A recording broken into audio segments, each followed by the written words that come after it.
He said, pray as you see me pray. Utter these words that you hear me say.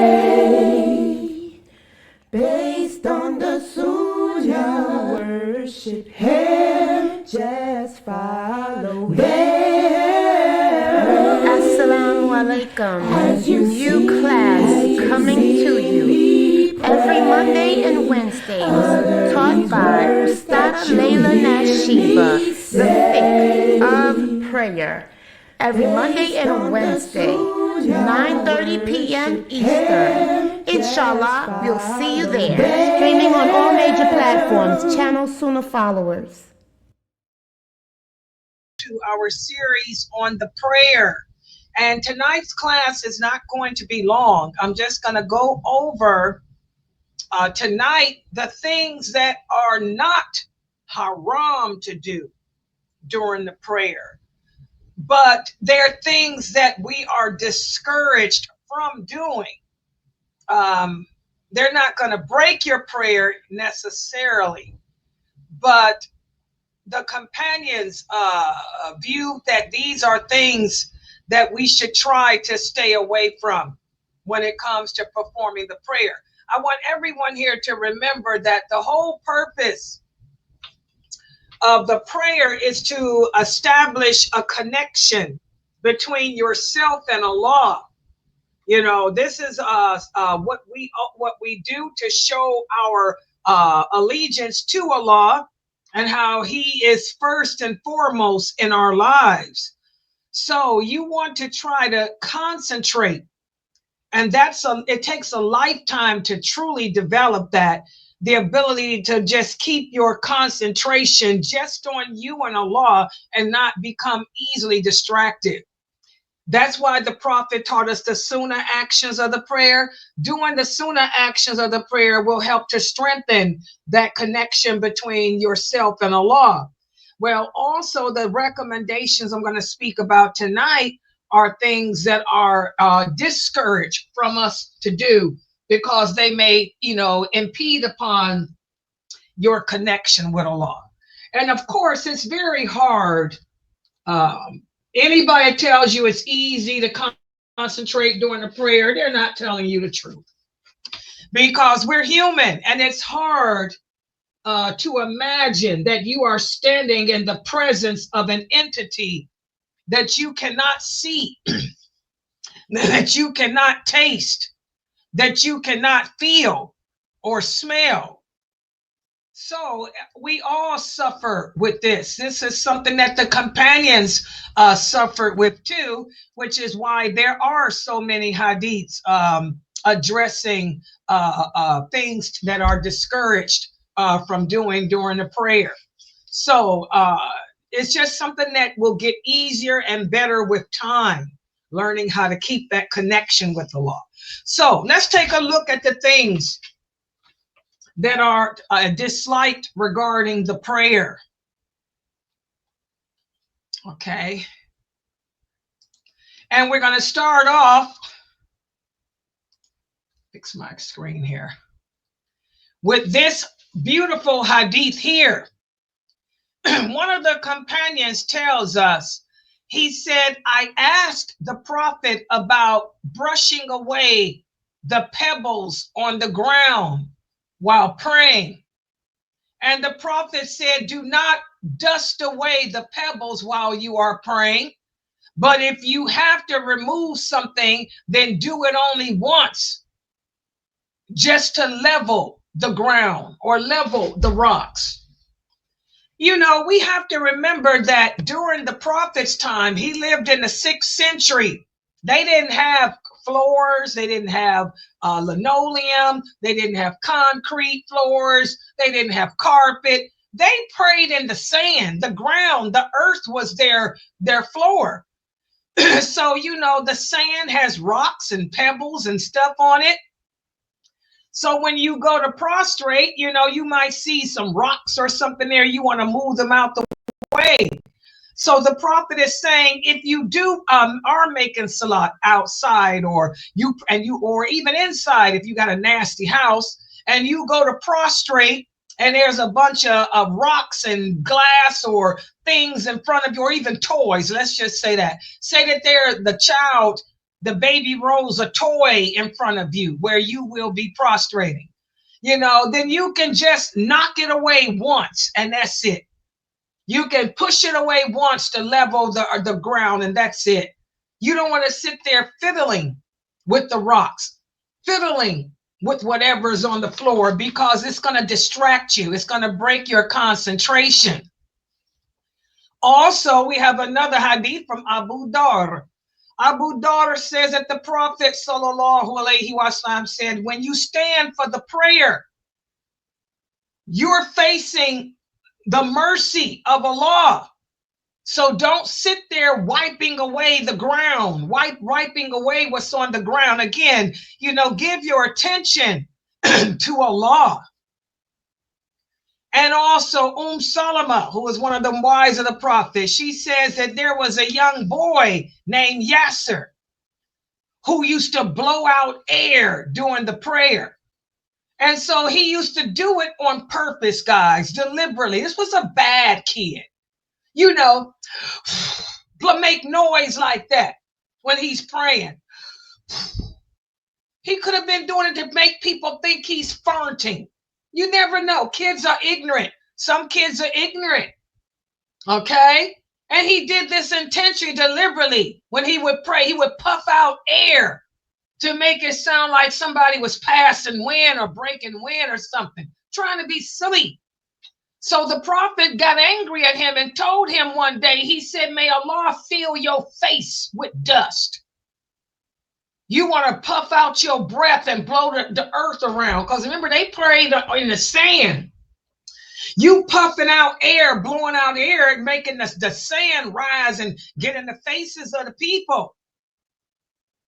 So the Prophet said, may Allah fill your face with the dirt.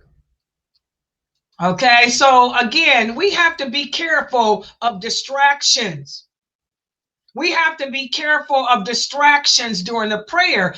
And just imagine that this is a date that you have. For you sisters who are so desperate to get husbands, you know how desperate you are? That you're willing to date them on the internet and all that dumb stuff y'all do that's haram? Well, imagine you got a date with Allah. Okay? You don't want to break that date. You don't want to do anything that's going to make Allah look down on you and not want you. So try not to do things that's going to distract you during the prayer. And also, when we make salat, do not pray with your hands on your hips. This is forbidden. When you're standing up in Qiyam, do not put your hands on your hips. Or if you're standing up from bowing, don't put your hands on your hips. This is disrespect towards Allah. Okay? And a lot of the questions that I get as a daya from new shahadas is, can I look up at the sky? Can I raise my eyes up towards the sky? The Prophet sallallahu alaihi wasallam said, those who raise their eyes to the sky during the prayer should stop doing it, or Allah may take your sight away. This is how the Christians pray. The Christians pray with their eyes up towards the heavens. Remember, the Prophet Muhammad sallallahu alaihi wasallam told us to be different. He wanted us to be the opposite of the other people. Do the opposite of them. They pray looking up at the sky. We pray looking down. Your eyes should be on that spot on the floor where your head will meet when you prostrate. So don't look up at the sky when you're making salat. That's not the way we pray. And that's a habit that many of you new shahadas are going to have to break. Okay? Also, don't look at something that's going to distract your attention. We have this hadith whereas Aisha, may Allah be pleased with her, she tells us that the Prophet prayed in a garment that had designs on it. That tells you right there that for a man to wear designs is not haram. This was a question that one of the youth asked me last Friday. Can a man wear designs? Yes. The Prophet Muhammad wore clothing with designs. But when it was time to pray, the Prophet went to pray in this one particular garment. And after he was finished praying, he finished the prayer. He said, these designs distracted me. So he took the, the shirt off and he gave it. He took the shirt off and gave it to a man named Abu Jaham, who was the person that gave it to him, and said, take this back and instead bring me a plain garment to pray in. A plain shirt, a shirt that didn't have any distractions. So this hadith, a lot of uneducated Muslims, and it's Bukhari and Muslim, it's authentic. A lot of them new shahadas or brothers who think themselves to be scholars when they ain't. They'll read this hadith and say, this is the dalil that a man can't wear designs. No, that's not true. That's not what the Prophet is saying. He did not mention nothing about the word haram in here. The word haram is not used at all in here. And look and read it. This is why we have to ponder the linguistics. That's the science of the hadith, the science of the Quran. Look at the words. The Prophet completed his prayer with that design on.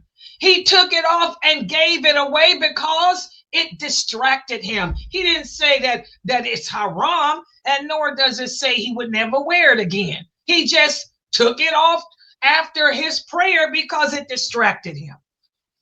So you learn from this hadith to be careful of what you're praying in. If, like, for example, my hijab, if I was so busy looking at the bling, then I wouldn't wear it when I pray because it's going to break my concentration. Remember, the prayer is a date between you and Allah. Here's another hadith that many Muslims misconstrue the meaning of. Aisha, radiallahu anha, she had a curtain that she put to cover the doorway of her home. And the Prophet said to her, remove that curtain because the pictures on it always distract me when I pray, because that was the direction of the Qibla. He prayed facing that door, and those pretty pictures on it distracted him. And they were pictures of birds. So again, you have to read the wording. He didn't tell her that it was haram to have pictures of animals on a curtain. He didn't tell her it was haram. He asked her to remove it because it distracts him from his prayer. And so what she did was she took the curtain down and she covered the cushions of a chair with it. And this is also the dalil, like I told you guys. There's another authentic hadith, Sahih Bukhari and Muslim too. All of these are. And it says that the Prophet, when he forbade the hanging up of pictures and statues, he said the exemption is if they are on cloth. If you have pictures of animals or a face on a cloth, it's okay, because when we wear it or we walk on it, we are defacing it. That hadith is authentic. You'll find that hadith in Sahih Muslim. Okay, so it's not haram to have pictures of an elephant or birds or swans on your curtains or your bed. I have tigers. I have tigers on my bedspread. Okay, there's nothing wrong with that because it's okay. It's fabric. is what we cannot do is take a picture of anything with a soul and hang it up on display on the wall or something that's not on cloth.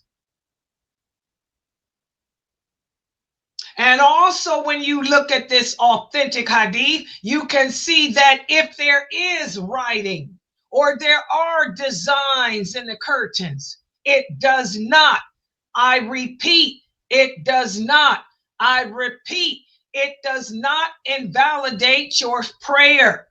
Remember, the prophet prayed in that house facing those curtains. And then after he prayed is when he's told Aisha, remove them because they're always distracting me. The colors were so bright and stuff, and the sun would be shining and it would distract him. He didn't tell her it's haram or any of that, nor did he make his prayers over. Y'all understand that?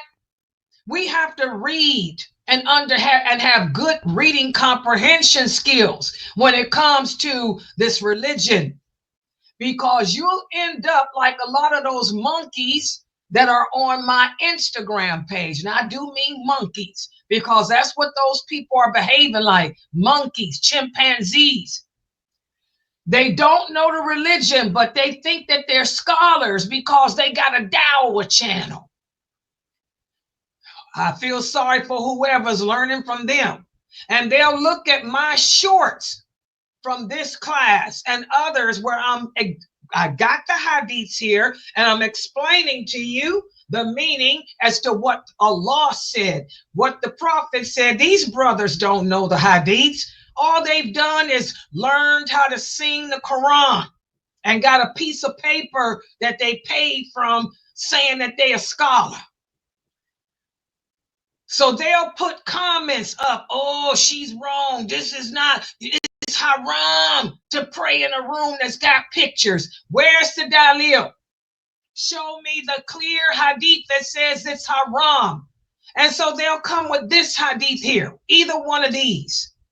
I'm like, read it in the Fusha. Show me the word haram. You brothers, you can read Arabic. I can too. All you got to do is find the word haram, read it. Ain't nothing in here that mentions anything about anything being haram. This is talking about distractions from the prayer.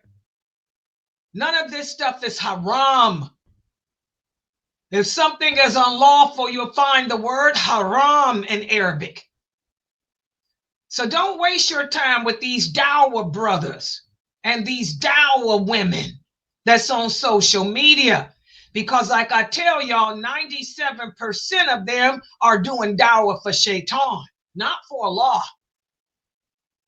And the fact that they have no respect for other Muslims shows that they're definitely not doing dawah for Allah.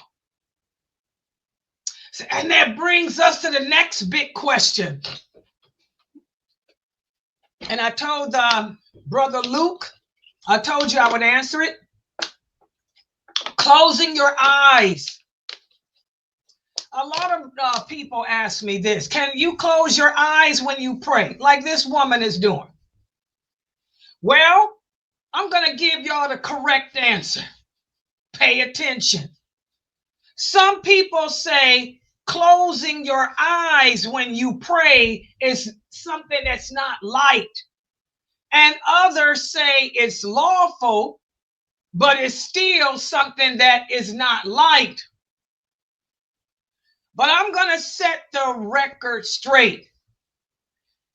There is no, I repeat, there is no, I repeat again, there is no authentic hadith on planet Earth that says closing the eyes when you pray is disliked. And there is no, I repeat, there is no, I repeat, there is no scholar of hadiths that will refute me. They all agree to that. The hadiths that talk about closing the eyes being disliked are not authentic. Just like that hadith about paradise, under the foot of your mother, not authentic. Just like that hadith about divorce makes the throne of Allah shake, not authentic. I tell y'all, be careful when you're reading these other hadith books, because unless it's Bukhari and Muslim, you're going to deal with a lot of things that are not authentic. Okay? Some of the companions, and you will find these hadiths in Bukhari, in Muslim, and Muwatta. Some of the companions used to close their eyes when they were praying because it helped them with their khushu'. Amir ibn al-As, he's one. He used to close his eyes sometimes during the prayer to shut out everything around him so he could strengthen his connection with Allah. So anyone that tells you that because you close your eyes, your prayer is invalid, and that this is something that is not liked, I'm sorry. I don't know. They dealing with hadiths that are not authentic. Because I can give you some from the companions, not just Amir ibn al-As, but others too, who would sometimes close their eyes. Include Aisha, radiallahu anha. Okay? What about this? We talked about this one before. Motioning with your hands while making the assalamu alaikum, the closing, the taslim. We have this hadith from Jabir ibn Samura. He said, we prayed behind the Prophet sallallahu alaihi wasallam. And he said, what is wrong with them? That they make greetings with their hands as if they were the tails of a horse. In other words, waving. He said, isn't it enough for you to put your hand on your thigh and simply say, Assalamu alaikum, Assalamu alaikum. So what this hadith is telling us is, again, none of that. There's no need to wave like the tail of a horse. Some people would say when at the end of the prayer, Assalam, they start waving. Walaikum rahmatullah, Assalamu alaikum. You know, what's the point in that? All we have to do is turn your head and say, Assalamu alaikum. That's it. Assalamu alaikum. You don't have to do no waving. Okay, so don't do that. That's something that the Prophet told us not to do. Now, is it going to invalidate your prayer? No, but it's something that the Prophet clearly told us that we shouldn't do. So since now you know you shouldn't do it, don't do it. Also, we have a hadith where the Prophet sallallahu alaihi wasallam forbade. Now, if you read this in Arabic, you will see the word haram. So this is something that we can say haram to. The Prophet sallallahu alaihi wasallam forbade asadl, and I have a hard time pronouncing that, in the prayer. And he forbade a man to cover his mouth. Okay, this hadith is authentic. So what is asadl? Well, asadl, thank you, brother. Jordanian. He said it's Saul. Asadl. Asadl is to lower your garment until it reaches the ground. This also applies to wearing a cloak without putting your arms through its sleeves. Asadl. Now remember, guys, we talked about this hadith before. You know, as a Muslim man, this is not for the women, because the top of the woman's foot is part of her order, her nakedness. So we have to make sure the top of our feet are covered. But for you Muslim brothers, you should not lower your garments to the floor.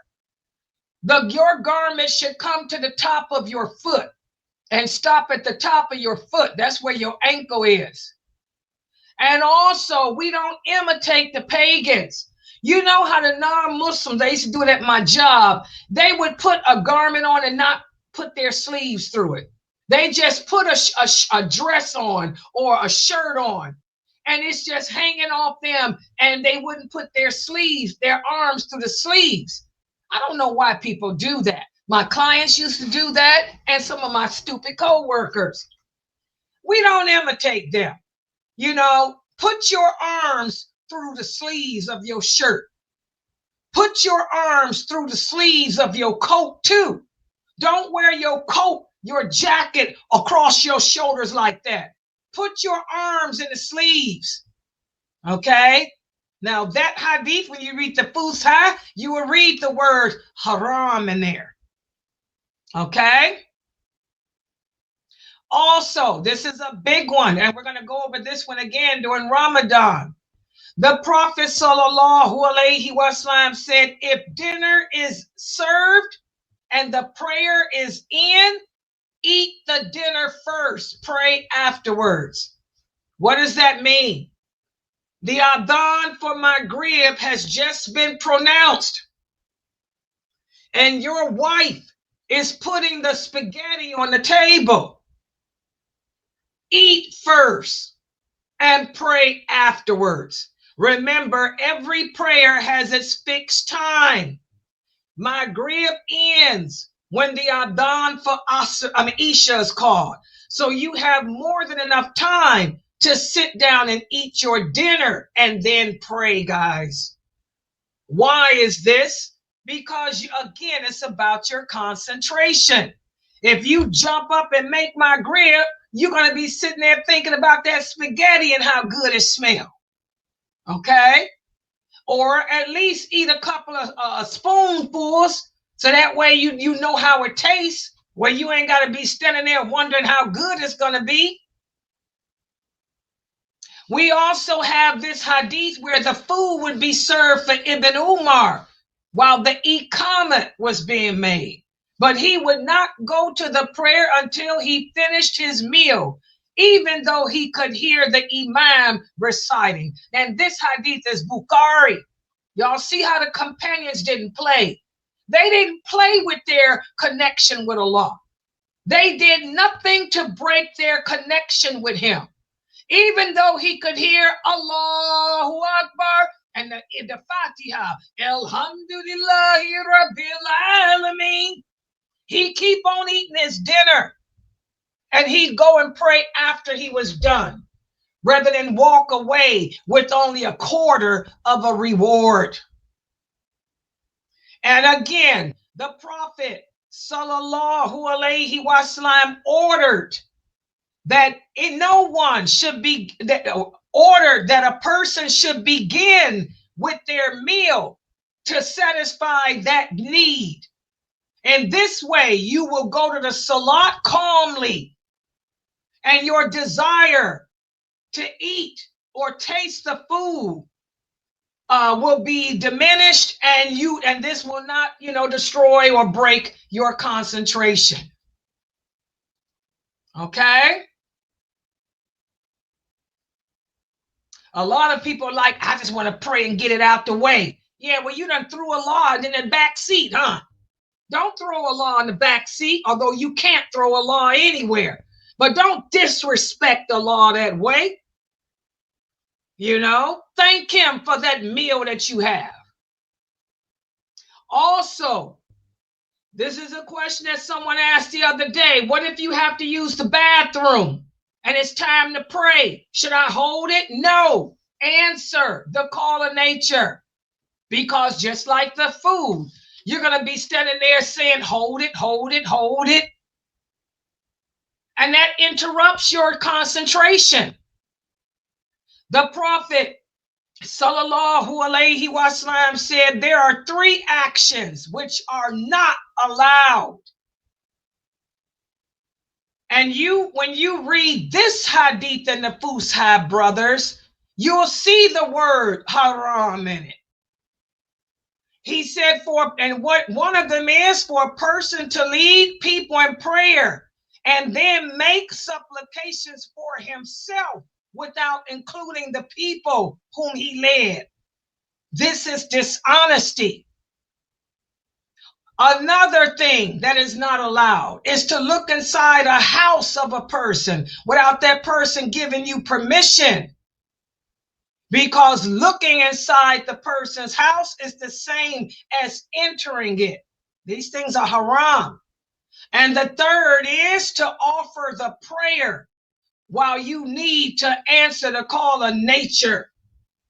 Okay, so if you got to urinate, if you got to defecate, go take care of your business first and then come back so you can be ready to open and secure that connection with the law. Also, another hadith, the Prophet ﷺ said, no one should pray when the food is served, nor should you pray if you have to answer the call of nature. All these hadiths, Bukhari, Muslim, Ahmed, Dawood, they're everywhere. Okay? And this next one is sleeping. The Prophet ﷺ said, whenever you become drowsy during the prayer, you should go and lay down until you're fresh again. Otherwise, you won't know if you're asking Allah to forgive you or if you're asking Allah to curse you. In other words, who knows what we're saying when we're asleep? You're drunk. You're in a drunken state. That's why you can't pray when you're intoxicated. Okay, Allah wouldn't accept it anyway. Also, the Prophet said, when one of you gets up at night for prayer and your tongue, gets confused when reading the Quran and you're not certain as to what you're saying, then go back to sleep. This is Sahih Muslim. It's authentic. Remember, that's one of the only two excuses that Allah gives us for missing a prayer. One is forgetfulness, and the other one is you overslept, or you just were too sleepy, you couldn't get up. Okay, and finally, the Prophet ﷺ forbade, and when you read the Fusha, you will see the word Arabic here, haram in Arabic here. The Prophet forbade pecking like a crow when you prostrate, or imitating a lion when you sit, or picking a special place in the mosque to pray, like you got your own place like a camel does. In other words, going down and coming up real fast like a chicken when you prostrate, or sitting like an animal sits. Okay, or thinking that you own this part of the mosque, so you got to pray in this corner. So these are some of the things that are disliked, and some of them, as you can see, were haram, completely haram.